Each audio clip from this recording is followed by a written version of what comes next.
Irei colocar um filho meu dentro de você. Foi isso que o peão disse à mulher que ninguém queria. Aurora tinha 30 anos e carregava o peso de ser chamada de inútil, solteira, esquecida, julgada por uma cidade inteira.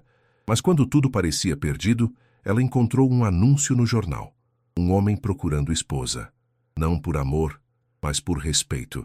E daquele encontro improvável nasceu algo que ninguém esperava. Vida. Vida onde só havia solidão. Esperança onde só havia desprezo. Um recomeço. Onde todos viam um fim. Essa história é sobre renascer quando o mundo já te enterrou. Se você acredita que nunca é tarde para recomeçar, curta este vídeo como um abraço apertado em quem precisava ouvir isso. E agora me diz, comenta como você acha que essa história vai terminar. Ela vai florescer ou o passado vai destruir tudo? Eu quero saber o que o teu coração sente. Aurora Azevedo aprendeu cedo que o silêncio tinha peso. Não o silêncio tranquilo das tardes de domingo, quando o sol derramava ouro sobre o chão de terra batida. Mas o silêncio que vinha depois das palavras sussurradas na igreja, depois dos olhares tortos na venda, depois do jeito como as mulheres desviavam o rosto quando ela passava. Aos 30 anos, Aurora carregava esse silêncio como quem carrega uma pedra no peito. A cidade pequena de Santana do Agreste, no interior de Minas Gerais, em 1908, não perdoava mulheres que não seguiam o roteiro previsto. E Aurora havia falhado no papel principal. Ela não era casada. Não tinha filhos. Não pertencia a ninguém. As vozes vinham de todos os lados, disfarçadas de preocupação, temperadas com veneno. Coitada da Aurora, tão direitinha, e ninguém quis. Deve ter alguma coisa errada com ela. Mulher de 30 anos solteira é sinal de que Deus não abençoou. Ela tentava não ouvir. Tentava se ocupar com os afazeres da casa onde crescera, com o jardim que a mãe plantara antes de morrer, com as cortinas que remendava sozinha. Mas o silêncio continuava ali, pesado, como um manto de chumbo sobre os ombros. Naquela tarde de setembro, Aurora estava na cozinha quando ouviu a batida na porta. 3 pancadas secas, sem delicadeza. Ela enxugou as mãos no avental e foi atender, já sentindo o aperto no estômago que sempre vinha antes de algo ruim. Era Josué, o primo distante que aparecera na cidade algumas semanas depois que o pai de Aurora morrera. Um homem de sorriso fácil e olhos calculistas, que falava de família como quem fala de negócios. Aurora, ele disse, tirando o chapéu com uma mesura exagerada. Vim trazer uma notícia. Ela não o convidou para entrar. Ficou na soleira, com a porta entreaberta, como barreira. Que notícia? Josué desdobrou um papel amarelado, cheio de carimbos e letras miúdas. O inventário do seu pai, a casa, os bens, tudo isso aqui precisa ser regularizado. E como você não tem marido, não tem como cuidar disso sozinha. A lei exige um homem responsável. Aurora sentiu o chão fugir, não porque acreditasse nele, mas porque sabia que a cidade acreditaria. Sabia que bastava ele espalhar essa história para que todos concordassem que, de fato, uma mulher sozinha não tinha direito a nada. A casa é minha, ela disse, e a voz saiu mais firme do que esperava. Meu pai deixou tudo em meu nome. Deixou sim, mas deixou também uma dívida antiga comigo que ele nunca pagou. E sem um homem para responder por você, Aurora, ele suspirou, como se lamentasse. Essas coisas complicam. Ele guardou o papel e colocou o chapéu, de volta sorrindo. Pense nisso. Não precisa ser ruim para você. Eu posso cuidar de tudo. Só preciso que você entenda seu lugar. Aurora fechou a porta antes que ele terminasse de falar. Encostou as costas na madeira e respirou fundo, tentando conter o tremor que tomava conta das mãos. Ela sabia o que aquilo significava. Sabia que Josué não desistiria. E sabia, mais do que tudo, que a cidade ficaria do lado dele, porque uma mulher de 30 anos, solteira, sem filhos, sem marido, era apenas um problema a ser resolvido. Naquela noite, Aurora não conseguiu dormir. Ficou sentada na cozinha, com uma vela acesa, olhando para a casa vazia. As paredes guardavam memórias que ninguém mais via. A mãe cantando enquanto amassava pão, o pai sentado à mesa lendo o jornal. A infância que nunca voltaria. Mas também guardavam outras coisas. O medo, a rigidez, o não pode que ecoava em cada cômodo. Aurora levantou e caminhou até o quarto que fora do pai. Abriu o baú no canto, onde ele guardava documentos e objetos antigos. No fundo, encontrou um pequeno broche de prata, uma borboleta delicada que havia pertencido à mãe. Ela segurou o objeto com cuidado, sentindo o metal frio contra a palma da mão. Eu não vou deixar que tomem isso de mim, sussurrou para o vazio. Mas não sabia ainda como impedir. Foi Dona Mariquinhas, a vendeira, quem mostrou o jornal. Aurora havia ido comprar açúcar e querosene, quando a mulher, com aquele jeito de quem não consegue guardar segredo, empurrou o papel sobre o balcão. Olha isso aqui, menina. Chegou no trem ontem. Um homem procurando esposa. Aurora franziu o senho, mas pegou o jornal.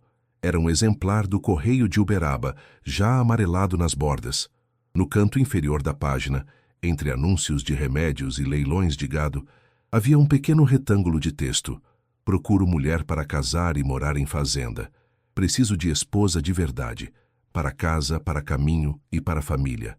Sou peão de confiança e homem de trabalho. Mas quero filhos e quero futuro. Bento Brandão, Fazenda Santa Esperança, Uberaba. Aurora leu uma vez, depois leu de novo devagar, sentindo cada palavra. Não era romântico, não prometia amor, não falava de felicidade. Era direto, quase áspero, como quem não tem tempo para enfeitar a verdade. Mas havia algo ali que a tocou. Quem vier será respeitada. Dona Mariquinhas estava observando, com aquele olhar aguçado de quem já sabia onde aquela história ia dar. Esse Bento eu conheço de ouvir falar. Capataz bom, dizem. Homem sério. Mas é peão, Aurora, não tem terra própria. Então, por que está procurando esposa em jornal? A vendeira deu de ombros. Vai saber. Mas dizem que o patrão dele morreu e deixou alguma coisa no testamento. Coisa de terra, de herança. Essas coisas que homem rico faz quando quer pagar dívida de gratidão. Aurora devolveu o jornal, mas a imagem das palavras ficou grudada na mente. Ela pagou as compras e saiu, sentindo o peso do olhar de Dona Mariquinhas nas costas. Naquela noite, sentada sozinha à mesa, Aurora pensou em Josué, na casa que ele queria tomar, na vida que estava sendo arrancada dela pedaço por pedaço. Pensou no silêncio pesado da cidade, no jeito como as pessoas a olhavam como se fosse um móvel quebrado que ninguém queria consertar. E pensou no anúncio. Era pouco. Era quase nada. Mas era mais do que qualquer homem da cidade jamais lhe oferecera. Aurora levantou, acendeu a lamparina e foi até o quarto. Do baú, tirou papel e tinta. Sentou-se à escrivaninha que o pai usava e começou a escrever, com a letra cuidadosa que aprendera na escola. Senhor Bento Brandão, meu nome é Aurora Azevedo. Tenho 30 anos, sou solteira e moro em Santana do Agreste. Li seu anúncio no jornal. Não tenho família, não tenho marido, não tenho futuro aqui, mas tenho coragem e sei trabalhar. Se ainda procura esposa, eu aceito vir. Espero resposta. Ela dobrou o papel, lacrou com cera e guardou dentro do livro de orações que a mãe lhe dera. Ficou olhando para o envelope por um longo tempo, sentindo o coração bater forte. Não era medo. Era algo diferente. Era a sensação de estar à beira de um abismo, prestes a saltar, e não saber se haveria chão do outro lado. Mas também sabia que ficar ali, naquela casa, naquela cidade, naquela vida, seria afundar devagar. Na manhã seguinte, Aurora foi até os Correios e despachou a carta. O funcionário nem ergueu os olhos. Ela saiu de lá, com as mãos vazias e o peito cheio de algo que não sabia nomear. Esperança, talvez. Ou apenas o último fio de dignidade que ainda lhe restava. 2 semanas depois, a resposta chegou. Aurora estava no quintal estendendo roupa quando Dona Mariquinhas apareceu, ofegante, segurando um envelope como se fosse ouro. Chegou carta para você, do Correio de Uberaba. Aurora enxugou as mãos no avental e pegou o envelope com cuidado. O papel era simples, o selo carimbado com a data de 3 dias atrás. No verso, o nome, Bento Brandão. Ela agradeceu e entrou para dentro, fechando a porta. Sentou-se à mesa da cozinha e abriu o envelope devagar, como quem abre uma porta para um lugar desconhecido. A letra era irregular, mas firme. palavras escritas por alguém que não tinha costume de escrever, mas que sabia o que queria dizer. Senhora Aurora, recebi sua carta. Agradeço a coragem. Não sou homem de muitas palavras, então vou ser direto. Preciso de esposa porque preciso de família. O patrão que morreu me deixou direito à terra se eu provar que tenho raízes aqui. Tenho 6 meses para casar e mostrar que sou homem de lar, senão o herdeiro toma tudo. Não vou mentir dizendo que é vida fácil. A fazenda é grande, o trabalho é duro e tem gente que não quer que eu fique com nada. Mas prometo respeito, prometo teto, prometo que você não vai ser humilhada. Se ainda quer vir, mando buscar você na estação de Uberaba, no dia 10 de outubro, ao meio-dia. Se mudar de ideia, entendo. Aurora leu a carta 3 vezes, depois dobrou e guardou junto com o broche da mãe. Não havia romantismo, não havia promessas de amor eterno, mas havia algo que valia mais: honestidade. Ela levantou e foi até o quarto. Abriu o guarda-roupa e começou a separar as roupas. Não tinha muito. Alguns vestidos simples, roupas de baixo remendadas, um chale que a mãe tricotara. Colocou tudo em uma mala velha de couro. Do baú tirou o broche de prata, o livro de orações, uma foto desbotada dos pais. Eram as únicas coisas que valiam guardar. Naquela noite, Aurora escreveu uma carta curta e deixou sobre a mesa para que Dona Mariquinhas encontrasse. Fui embora, não volto. A casa fica para quem quiser, não devo nada a ninguém. Ela não sentiu tristeza, não sentiu arrependimento, sentiu apenas alívio. No dia 8 de outubro, Aurora pegou a primeira carroça que ia para a estação de trem. Viajou 2 horas chacoalhando na estrada de terra, com a mala no colo e o coração batendo descompassado. Na estação, comprou passagem para Uberaba. O trem saiu ao amanhecer do dia 9. Eram 12 horas de viagem. Aurora se sentou junto à janela e ficou olhando a paisagem mudar. Os morros verdes de Minas, as fazendas espalhadas, os riachos que cortavam a terra. Tudo tão grande, tão longe do mundo pequeno em que vivera. Ela segurou o broche no bolso e fechou os olhos. Não sabia o que encontraria do outro lado. Não sabia se Bento era homem de palavra. Não sabia se conseguiria ser a esposa que ele precisava. Mas sabia que não havia mais volta. E pela primeira vez em 30 anos, isso não parecia assustador. Parecia liberdade. Bento Brandão estava na plataforma quando o trem apitou e começou a frear. Era um homem alto, de ombros largos, com a pele queimada de sol e mãos grandes, calejadas de trabalho. Usava calça de brim, camisa clara e um chapéu de couro surrado. Não era velho, mas tinha no rosto as marcas de quem viveu mais do que os anos indicavam. Ele olhou para os passageiros que desciam, procurando alguém que parecesse perdida, ou assustada, ou fora do lugar, e então viu Aurora. Ela desceu do trem com a mala na mão. O vestido cinza simples, o cabelo preso em um coque baixo. Não era o que ele esperava. Não era moça frágil, nem delicada. Era mulher, inteira, com olhos que não pediam permissão. Aurora também o viu. Reconheceu pelo jeito como ele estava parado, sozinho, observando. Caminhou até ele segurando firme a alça da mala. Senhor Bento? Ele tirou o chapéu. A senhora é Aurora? Sou. Ficaram ali, um diante do outro, medindo-se em silêncio. Não houve beijo na mão. Não houve reverência. Apenas um olhar longo, como quem avalia se o outro vai aguentar o peso do que está por vir. Bento pegou a mala. A carroça está ali. Vamos demorar umas 2 horas até a fazenda. Aurora assentiu e o seguiu. Ele acomodou a mala na parte de trás e ofereceu a mão para ajudá-la a subir. Ela aceitou, e notou que a mão dele era áspera, mas firme, segura. Subiram na carroça e começaram a viagem.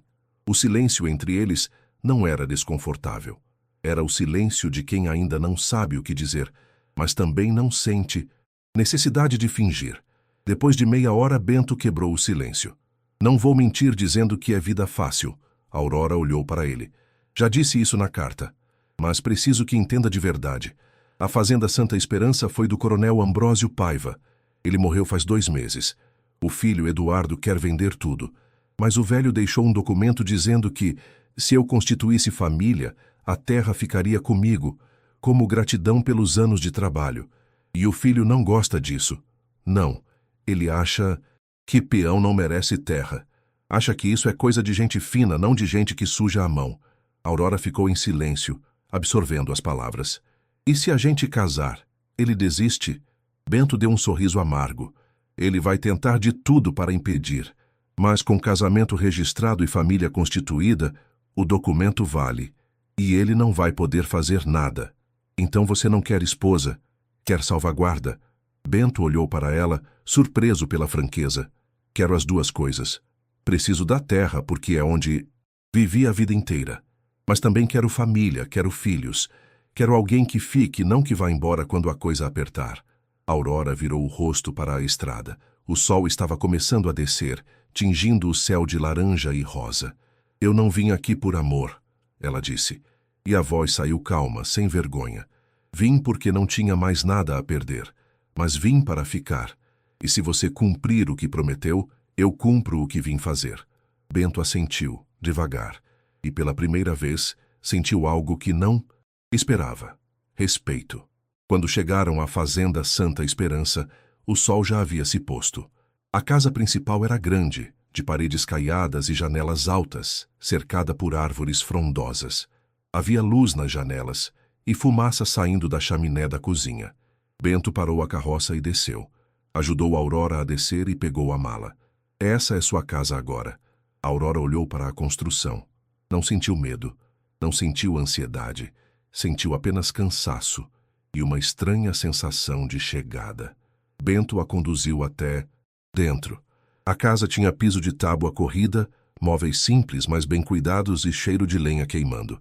Seu quarto é ali, ele disse, apontando para uma porta no corredor. O meu é do outro lado. Você manda no que é seu. Ninguém te toca se você não quiser. Aurora olhou para ele e novamente sentiu aquele respeito inesperado. Não era poesia, era honra. Obrigada, ela disse, e foi a primeira vez que agradeceu a um homem de verdade. Bento assentiu e saiu, deixando-a sozinha. Aurora entrou no quarto, fechou a porta e se sentou na cama. Tirou o broche do bolso e o colocou sobre a mesinha de cabeceira. E pela primeira vez em muito tempo, chorou. Mas não era choro de tristeza, era choro de alívio. O casamento foi marcado para 3 dias depois. Bento disse que não podia esperar muito. O prazo do documento estava correndo. Aurora não se importou. Não esperava festa, não esperava celebração. Esperava apenas que fosse feito. Na manhã do casamento, ela acordou cedo e vestiu o único vestido bom que tinha. Azul marinho com gola alta e mangas compridas. Penteou o cabelo e prendeu com grampos, depois colocou o broche da mãe na gola do vestido. Era a única joia que possuía. Bento a esperava na sala, vestindo roupa limpa, o chapéu na mão. Ele olhou para ela e assentiu como quem aprova. Está bonita. Aurora não respondeu, mas sentiu o rosto esquentar. Foram até a capela da fazenda, uma construção pequena e simples, com bancos de madeira e um altar singelo. Havia algumas pessoas esperando. A parteira da região, Dona Josefa, 2 trabalhadores da fazenda e o padre que viera da cidade vizinha. Não havia flores, não havia música, apenas o silêncio pesado de um compromisso sendo selado. O padre começou a cerimônia. Aurora ouvia as palavras como se viessem de longe, na alegria e na tristeza, na saúde e na doença, promessas que ela não sabia se conseguiria cumprir, mas que aceitava de qualquer forma. Quando chegou a hora de dizer sim, Aurora olhou para Bento. Ele estava sério, mas não duro. Havia algo nos olhos dele, algo como esperança. Sim, ela disse. Sim, ele respondeu. O padre os declarou marido e mulher. Não houve beijo, apenas um aperto de mão firme e longo, como quem sela um pacto. Depois da cerimônia, voltaram para a casa. Dona Josefa havia preparado uma comida simples, e os trabalhadores comeram junto com eles. Não havia festa, mas havia algo parecido com respeito. Quando a noite chegou, Aurora se recolheu ao quarto. Bento ficou na sala, fumando um cigarro e olhando para o fogo na lareira. Ela deitou na cama, ainda vestida, e ficou olhando para o teto. Sabia que, em algum momento, teria que cumprir o papel de esposa. Sabia que Bento precisava de herdeiros, mas ele não a pressionara, não exigira, não invadira. E isso fez algo estranho dentro dela. Fez com que desejasse Levantou, caminhou até a porta e a abriu devagar. Bento estava ainda na sala, de costas. Ela respirou fundo. Ele virou. Você não precisa ficar aí, ela disse, e... A voz saiu quase um sussurro. Se quiser, pode vir. Ele ficou imóvel por um momento, processando as palavras. Depois apagou o cigarro e caminhou até ela. Tem certeza? Aurora assentiu. Não era por obrigação. Era por escolha. E naquela noite, o que aconteceu entre eles não foi um ato para engravidar. Foi uma descoberta. Aurora descobriu que não era inadequada, não era fria, não era quebrada. Era apenas uma mulher que nunca fora tocada com respeito. E Bento descobriu que aquela mulher, tão julgada, tão silenciada, tinha mais coragem do que qualquer homem que conhecera. Os dias começaram a se desenrolar como água mansa. Aurora acordava cedo, antes do sol nascer, e ajudava na cozinha. Aprendeu a fazer o café forte que os trabalhadores tomavam, o pão que assava no forno de barro, a comida simples mas farta que alimentava a casa. Dona Josefa, a parteira, aparecia toda semana para ver como ela estava. Era uma mulher de meia idade, de mãos firmes e olhar penetrante. Você está se adaptando bem, ela disse, observando Aurora picar cebolas na cozinha. Estou tentando. Não é tentativa, menina. É fato. Já vi muita moça de cidade vir para cá e desistir na primeira semana. Você não desistiu. Aurora sorriu de leve. Não tenho para onde voltar. Não é só isso. Você tem fibra. O Bento escolheu bem. Nos fins de tarde, quando o trabalho da casa afrouxava, Aurora caminhava pelos arredores da fazenda. Havia um riacho perto da mata, com água limpa e pedras lisas. Ela se sentava ali e ficava ouvindo o barulho da corrente, sentindo o vento no rosto. Bento a encontrou ali uma vez. Sentou ao lado dela, sem falar nada. Ficaram assim, lado a lado, ouvindo a água. Você gosta daqui? Ele perguntou depois de um tempo. Aurora pensou antes de responder. Gosto do silêncio. Não é o silêncio pesado da cidade. É diferente. É vivo. Bento sorriu. Eu sempre achei que o silêncio era a melhor companhia, porque você nunca foi julgado por ele. Bento ficou quieto. Depois estendeu a mão e tocou a dela de leve. Aqui ninguém vai te julgar, não enquanto eu estiver vivo. Aurora entrelaçou os dedos nos dele. Não disse nada, mas o gesto valia mais que palavras. Foi na quinta semana que Aurora começou a sentir algo diferente. Um enjoo pela manhã, uma tontura quando se levantava rápido demais, uma sensibilidade estranha no peito. Ela tentou ignorar nos primeiros dias, mas Dona Josefa notou. Você está pálida, menina. E olha essas olheiras. Estou cansada. É só isso. Josefa franziu o senho e puxou uma cadeira. Quando foi sua última menstruação? Aurora parou, contou nos dedos. 6 semanas, quase 7. Eu não sei. Achei que fosse o cansaço. Josefa sorriu devagar. Isso não é cansaço, Aurora. É vida. O mundo pareceu parar. Aurora sentou na cadeira, sentindo as pernas fraquejarem. Mas... tão rápido? Rápido! Você está casada há quase 2 meses, menina. E pelo jeito, o Bento não perdeu tempo. Aurora colocou a mão no ventre, ainda plano, ainda sem sinal. Visível. Mas sabia que Dona Josefa não estava errada. Conhecia o próprio corpo. Sentia a diferença. Eu preciso contar para ele. Ela sussurrou. Precisa. E logo. Porque isso muda tudo. Naquela noite, quando Bento voltou do campo, Aurora o esperava na varanda. Ele subiu os degraus, cansado, com a camisa grudada de suor. Aconteceu alguma coisa? Aurora olhou para ele, com o coração batendo forte.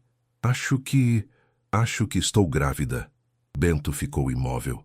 Depois largou o chapéu na cadeira e se aproximou. Dona Josefa disse que sim, 6 semanas, quase 7. Ele fechou os olhos por um momento, como quem agradece em silêncio. Depois abriu e segurou as mãos dela. Isso é tudo o que eu precisava. Aurora sentiu uma pontada no peito. Não de raiva, mas de compreensão. Para ele aquilo era salvação. Era a garantia da terra, do futuro, de tudo. E para você? Bento perguntou como se tivesse lido os pensamentos dela. O que é para você? Aurora respirou fundo. Ainda não sei. Mas acho que é recomeço. Bento a puxou para perto e a abraçou. Foi o primeiro abraço de verdade que eles trocaram. Não era paixão, não era fogo, era algo mais profundo. Era cuidado. Vou proteger vocês dois, ele disse. Juro. E Aurora, pela primeira vez, acreditou. A notícia da gravidez de Aurora se espalhou rápido. Em uma fazenda, não havia segredos.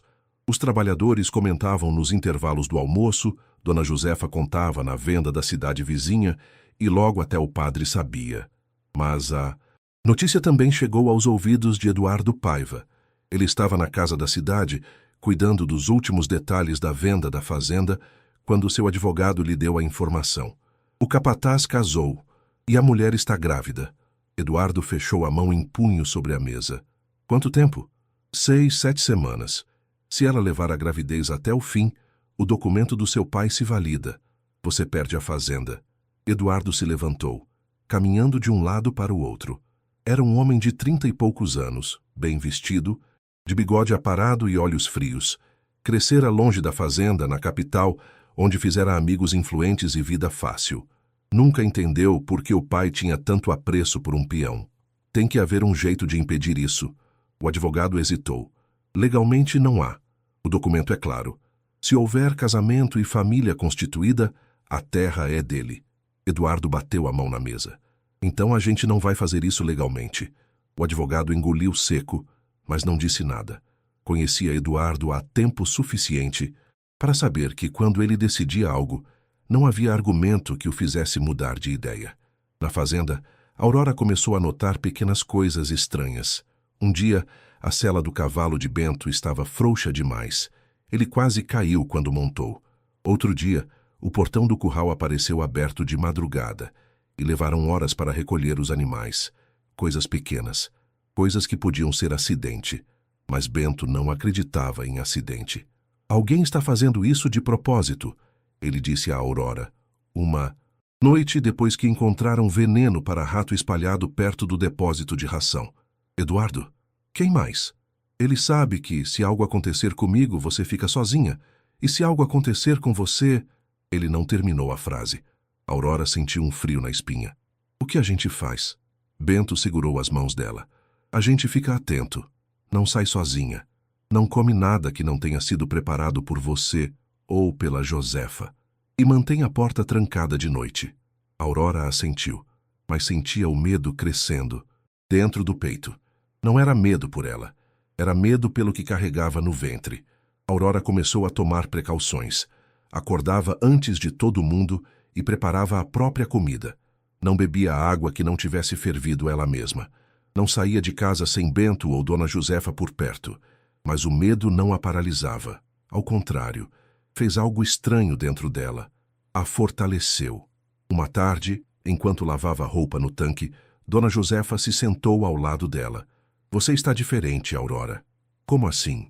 Mais firme, mais perigosa. Perigosa? Sim, no bom sentido. Tem mulher que a gravidez deixa frágil. Você ficou afiada. Aurora esfregou uma camisa contra a pedra, pensando. Eu passei 30 anos da minha vida sendo chamada de inútil, de mulher que não servia para nada. Agora que eu finalmente tenho algo que é meu, ninguém vai tirar isso de mim. Nem Eduardo, nem ninguém. Dona Josefa assentiu, com um sorriso de aprovação. É isso aí, menina. Defenda o que é seu. Naquela noite, Aurora pediu para Bento lhe ensinar a usar a arma antiga do coronel Paiva. Era um revólver de tambor, pesado, que ficava guardado em uma gaveta da escrivaninha. Bento hesitou. Você tem certeza? Tenho. Se algo acontecer, eu preciso saber me defender. Ele a levou até os fundos da fazenda, longe da casa. Mostrou como segurar, como mirar, como puxar o gatilho. Aurora errou os primeiros tiros, mas foi melhorando. Não era questão de talento, era questão de necessidade. Espero que você nunca precise usar isso, Bento disse guardando a arma. Eu também, mas prefiro saber e não precisar do que precisar e não saber. Bento a olhou com algo que parecia orgulho. Você é mais forte do que eu imaginava. Aurora não respondeu, mas sabia que ele estava certo. Eduardo finalmente apareceu na fazenda em uma tarde de novembro. Chegou de carruagem, acompanhado do advogado e de 2 capangas. Bento estava no curral quando ouviu o barulho. Largou o que estava fazendo e foi até a entrada da casa. Aurora estava na varanda, de pé, observando. Eduardo desceu da carruagem e caminhou até eles com passos largos, confiantes. Bento. Aurora.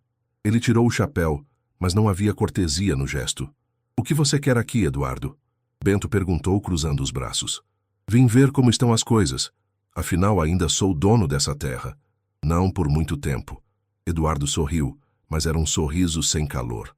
Sobre isso, estive conversando com meu advogado. E parece que há algumas inconsistências no documento que meu pai deixou. Inconsistências? Sim, por exemplo, não há prazo definido para quando você deve constituir família. Nem há especificação sobre quantos filhos. Nem se a criança precisa nascer viva. Ele olhou para Aurora deliberadamente. Muita coisa pode acontecer em uma gravidez. Aurora sentiu o sangue ferver, mas não disse nada. Apenas segurou firme a coluna da varanda. Bento deu um passo à frente.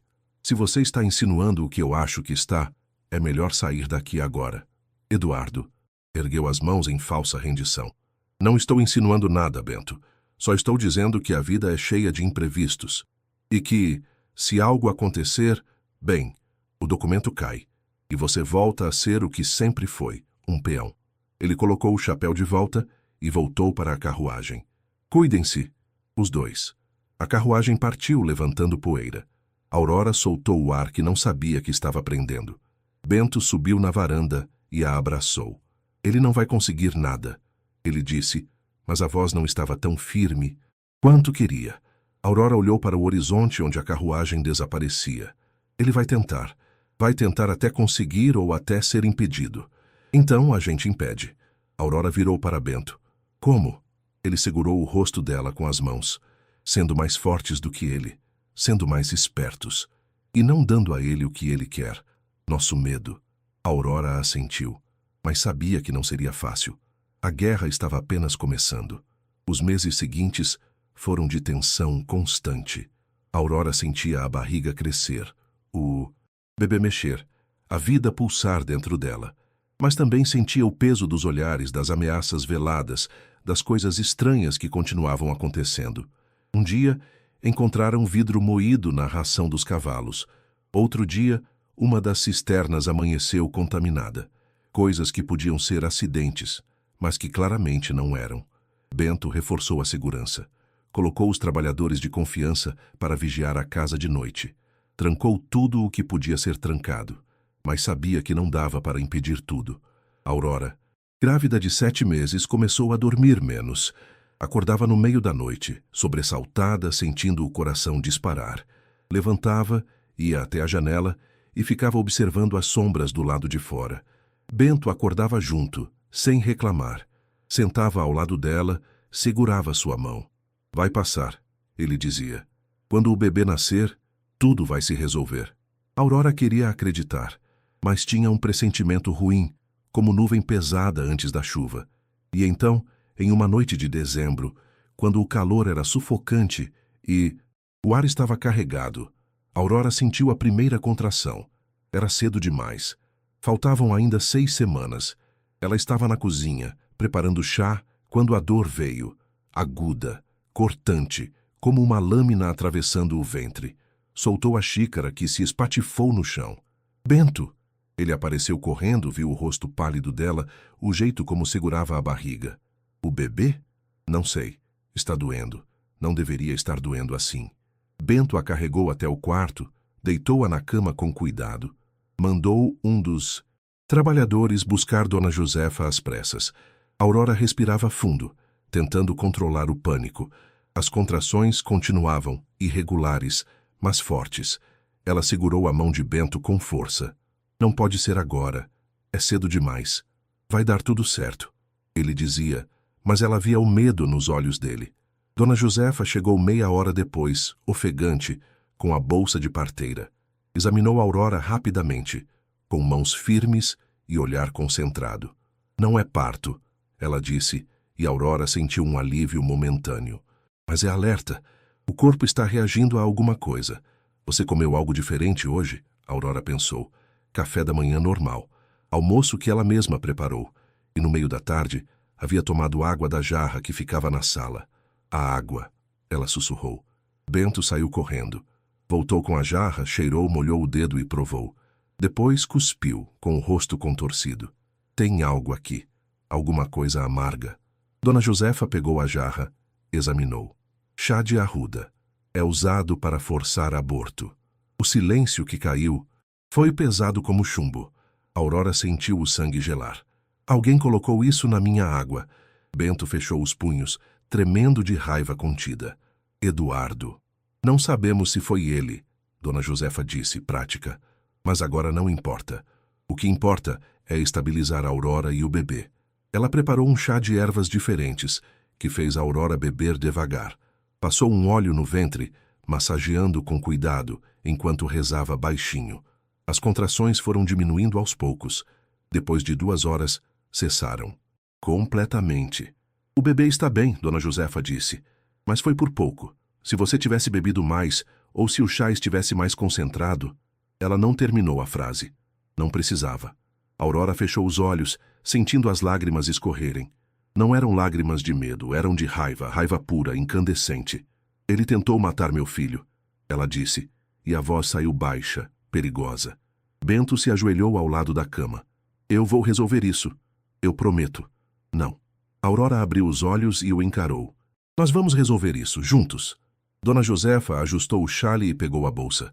Vocês dois precisam ir à cidade. Precisam registrar isso, chamar o delegado. Porque se não fizerem nada, ele vai tentar de novo. E da próxima vez, pode conseguir. Aurora sabia que ela estava certa, mas também sabia que, em uma cidade pequena, onde Eduardo tinha dinheiro e influência, seria difícil provar qualquer coisa. A gente vai, Bento disse. Amanhã mesmo. Naquela noite, Aurora não dormiu.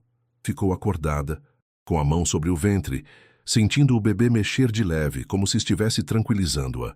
E foi nesse momento que tomou uma decisão. Se Eduardo queria guerra, teria guerra. Mas não seria nos termos dele. Seria nos dela. Na manhã seguinte, Bento e Aurora foram até a cidade. Levaram a jarra com os restos do chá. Levaram Dona Josefa como testemunha. Levaram 2 trabalhadores que confirmaram ter visto um homem estranho rondando a fazenda na véspera. O delegado, um homem de meia idade chamado Justino, os recebeu no cartório.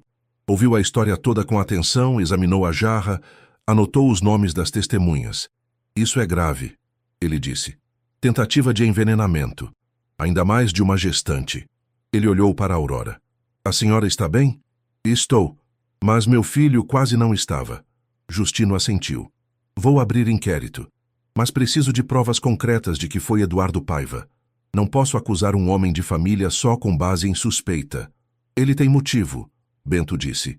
Ele perde a fazenda se o bebê nascer. Motivo não é prova. Preciso de testemunha que o tenha visto, ou de confissão, ou de algo que o ligue diretamente ao crime. Aurora sentiu a frustração crescer. Era sempre assim. Sempre a palavra de um homem rico valia mais que a de um peão e uma mulher. Mas então Dona Josefa se levantou. Eu tenho algo que pode ajudar. Todos se viraram para ela. A parteira tirou da bolsa um pedaço de papel amassado. Encontrei isso perto da cisterna, há 2 semanas. Não dei a importância na hora, mas agora ela entregou o papel ao delegado. Era uma nota, escrita com letra apressada. Coloca na água do tanque. Ninguém vai perceber. E embaixo, uma assinatura. E.P. Justino examinou o papel com atenção. Isso muda as coisas. Se conseguirmos provar que a letra é de Eduardo Paiva, ele assinou documentos no cartório, Aurora disse, quando o pai dele morreu. Deve ter cópia da assinatura. Vou verificar. Se bater, temos caso. Aurora sentiu uma fagulha de esperança. Não era vitória ainda, mas era um começo. Saíram do cartório e voltaram para a fazenda. Bento estava tenso, Aurora estava exausta, mas os dois sabiam que tinham dado um passo importante. Na casa, Aurora se deitou para descansar. Dona Josefa ficou com ela, tricotando em silêncio. Você foi corajosa, a parteira disse depois de um tempo. Não tive escolha. Sempre tem escolha, menina. Muita mulher teria ficado quieta com medo. Você enfrentou. Aurora olhou para o teto, pensando. Eu passei a vida toda sendo silenciada. Não vou deixar que façam isso com meu filho também. Dona Josefa sorriu. Esse menino vai ter sorte de ter você como mãe. Ou menina. A parteira deu um nó no fio e recomeçou a fileira. De qualquer jeito, vai crescer sabendo que mãe dele não se curva para ninguém. Aurora fechou os olhos, sentindo o cansaço finalmente pesar.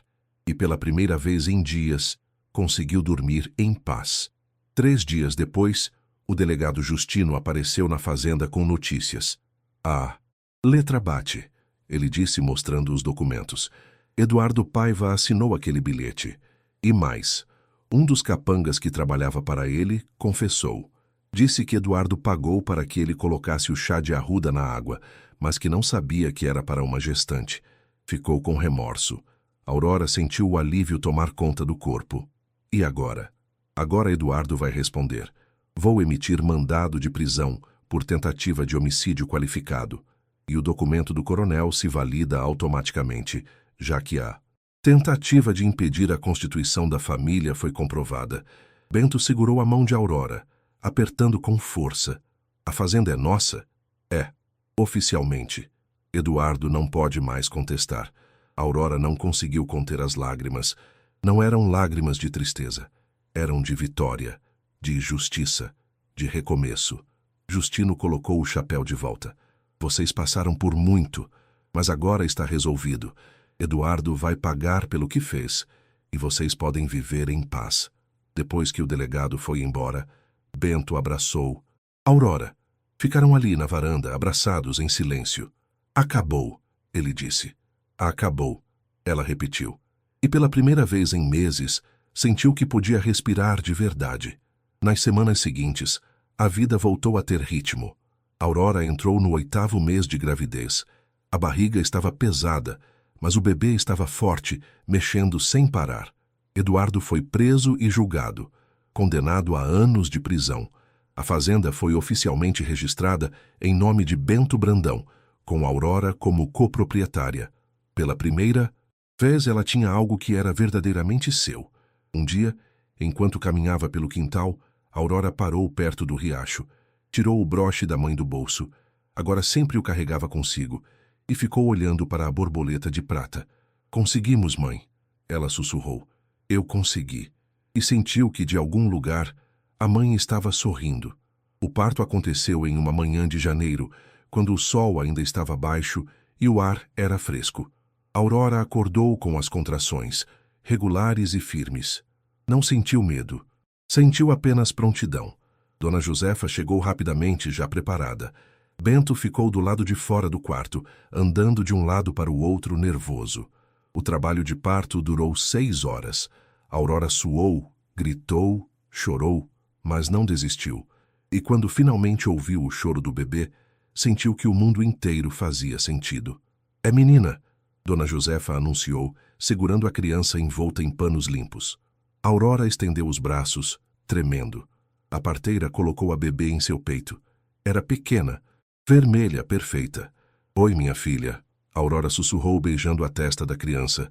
Eu te esperei a vida toda. Bento entrou no quarto com os olhos marejados, olhou para a filha e depois para Aurora. Ela é perfeita. Como vamos chamá-la? Aurora pensou por um momento. Olhou pela janela, onde o sol começava a iluminar o céu. Esperança, como a fazenda, como o recomeço. Bento assentiu, emocionado. Esperança Brandão. A bebê agarrou o dedo de Aurora com força, e ela sentiu algo se romper dentro do peito. Não de dor, mas de amor absoluto, incontrolável. Nos meses seguintes, Aurora se transformou em mãe. Amamentava, embalava, cantava cantigas que a própria mãe lhe cantara. Bento era pai presente, cuidadoso, ajudando em tudo o que podia. A fazenda prosperava. Os trabalhadores respeitavam Aurora, e ela aprendera a comandar a casa com firmeza e gentileza. Não era mais a mulher silenciada da cidade pequena. Era a senhora da fazenda Santa Esperança. Um dia, quase 1 ano depois do nascimento de Esperança, Aurora estava no quintal quando viu uma carruagem se aproximar. Ficou tensa por um momento, mas relaxou ao ver que era apenas uma família de viajantes pedindo pouso. Ela os recebeu. Ofereceu comida e cama para a noite. A mulher da família, uma senhora de meia idade, olhou para Aurora com admiração. A senhora é muito gentil e muito forte, se me permite dizer. Eu não era, mas aprendi a ser. Aurora olhou para longe, para a fazenda, para a casa, para Bento que brincava, com esperança perto do riacho. Aprendi que força não é não ter medo. É ter medo e seguir mesmo assim. É escolher ficar quando tudo diz para você ir embora. É acreditar que você merece mais do que o mundo te oferece. A mulher assentiu, em silêncio, como se entendesse. Naquela noite, depois que os visitantes dormiram, Aurora saiu para a varanda. O céu estava cheio de estrelas, o ar estava morno e o som dos grilos preenchia o silêncio. Bento se juntou a ela, segurando sua mão. No que está pensando? Aurora olhou para o céu. Estou pensando que há um ano eu não sabia se sobreviveria. Não sabia se teria força. Não sabia se conseguiria ser mãe, esposa, dona de mim mesma. Agora eu sei que sou tudo isso. E mais. Bento a puxou para perto, beijando sua testa. Você sempre foi, Aurora. Só precisava de espaço para florescer. Aurora fechou os olhos, sentindo a paz tomar conta. Não era uma paz sem cicatrizes. Era uma paz construída sobre dor, sobre luta, sobre escolhas difíceis. Mas era dela. E isso finalmente era suficiente. Na manhã seguinte, Aurora acordou antes de todos. Foi até o riacho, onde gostava de ficar sozinha. Tirou o broche da mãe do bolso e o segurou na palma da mão. A borboleta de prata brilhava na luz do amanhecer. Aurora pensou em todas as borboletas que nascem de casulos. Pensou em como o processo é doloroso, mas necessário. Pensou em como ela mesma havia sido casulo por 30 anos, presa, silenciada, esperando. E agora, finalmente, tinha asas. Ela prendeu o broche no vestido, bem perto do coração. Depois se levantou e caminhou de volta para casa, onde Esperança já estava acordando, onde Bento preparava café, onde a vida a esperava. Não era a vida que tinha sonhado quando menina. Era melhor, porque era real, porque era dela, porque fora conquistada. E enquanto caminhava, Aurora sorriu. Não um sorriso de felicidade ingênua, mas um sorriso de alguém que sobreviveu ao inverno e agora sentia o calor da primavera. Um sorriso de quem renasceu.